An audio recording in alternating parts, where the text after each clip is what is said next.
หลายๆท่านนะครับผมเสนอราคารั้วไปนะครับบางท่านก็ว่าแพงนะครับบางท่านก็ว่าแพงเกินไปนะครับวิธีการสร้างเนาะหรือว่าราคาสร้างรั้วนะครับสำหรับของผมนะครับของท่านอื่นเขายังไงผมไม่รู้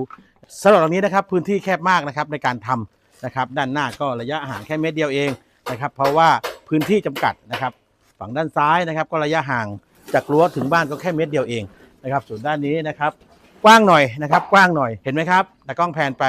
นะครับพื้นที่เหลือน้อยนะครับจัดเก็บวัสดุแทบไม่มีเลยนะครับการที่เราจะเสนอราคานะครับเราก็ต้องดูด้วยว่านะครับสถานที่การทำงานเนี่ยยากง่ายแค่ไหนนะครับสำหรับหลังนี้นะครับรั้วของผมนะครับคานล่างของผมนะครับ20 คูณ 40คานบนนะครับทับหลังบนนะครับ20 คูณ 20นะครับเห็นไหมครับแบบนี้ครับหลังนี้ผมเสนอไป 4,500 บาทต่อเมตรนะครับจริงๆแล้วในราคานี้งานแค่แบบนี้ก็ไม่ได้เนาะนะครับเพียงแต่ว่าเราสร้างพร้อมกันกับบ้านนะครับราคาเราก็เลยเฉลี่ยเอาเนาะนะครับเห็นไหมครับผลงานผมนะครับ